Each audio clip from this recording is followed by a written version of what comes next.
Two be very honest অন্যরকম হতে পারতো, বাট বোর্ড কর্তাদের পদত্যাগের মিছিলে এবার যুক্ত হলো এক্স ক্রিকেটার খালেদ মাহমুদ সুজন। দীর্ঘ একটা সময় গেম ডেভেলপমেন্ট কমিটির চেয়ারম্যান ছিলেন। দীর্ঘদিন বিসিবির পরিচালকের পদে থাকা এই সাবেক অধিনায়ক এবার পদত্যাগপত্র জমা দিয়েছেন।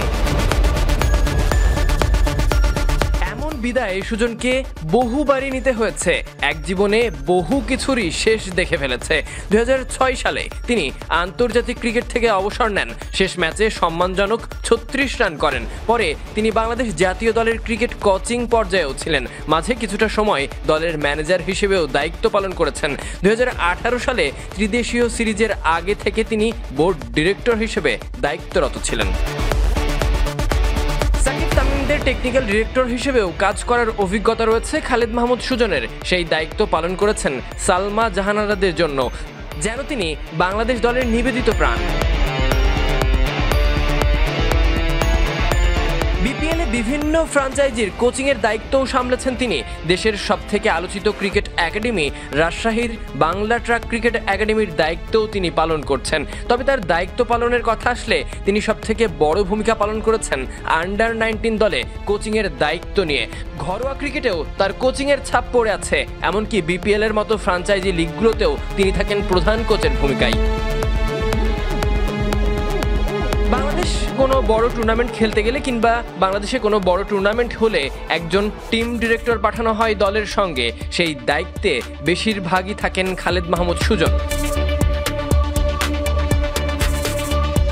এই দায়িত্ব কাঁধে গত ওয়ানডে বিশ্বকাপেও ছিলেন। তবে সময়ের ব্যবধানে এখন বোর্ড পরিচালক থেকেও পদত্যাগ করলেন।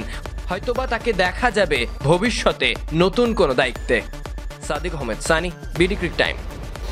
আজকের পর থেকে খালি রাওয়ালপিন্ডির টেস্ট ম্যাচটাই মনে থাকবে, প্রত্যেকটা ব্যাটিং মনে থাকবে, প্রত্যেকটা উইকেট মনে থাকবে।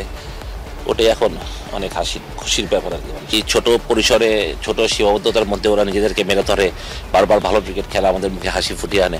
এটা অবশ্যই কৃতিত্ব সবার। অবশ্যই বোর্ডে যারা ছিলেন বা এখন যারা আছেন বা যারা আগামীতে আসবেন, আমাদের সামনে যাওয়ারই পালা আমি এগুলো মনে করি। সত্যি কথা, আমাদের ইয়াং টিম দেখতে ভালো লাগে যে বাচ্চা ছেলেরা ভালো খেলছে, মাঠে ফাইট করছে। আপনি দেখেন প্রত্যেকটা ছেলে ইয়াং, শরীফুল, নাহিদ রানা কিংবা হাসান, সবাই কত বয়সে ছেলেগুলার। কিংবা খালি আমাদের এক্সপিরিয়েন্স বলতে মিরাজ, সাকিব, মুশি বা লিটন দাস বা কোনো অর্থ শান্তও হয়তো বা তারপরেও কতটা টেস্ট ম্যাচ ওরা খেলেছে।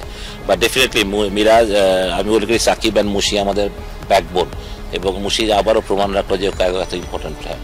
ওরা এত বছরের পরিশ্রম, মানে ও যে প্রতিদিন হার্ডওয়ার্ক করে, নিজেকে মেরে ধরে, চেষ্টা করে প্রতিদিন, এটারই ফসল আমি মনে করি। প্রত্যেকটা যে কষ্ট করে যে বিল্ড আপ করেছে ইনিংসটাকে, সাথে লিটন এবং মিরাজের যে একটা কন্ট্রিবিউশন, যে 96 পার্টনারশিপটা, ওইটাই মানে ম্যাচ ডেফিনেট। সেকেন্ড ইনিংসে মিরাজ 4 উইকেট, সাকিবের 3 উইকেট।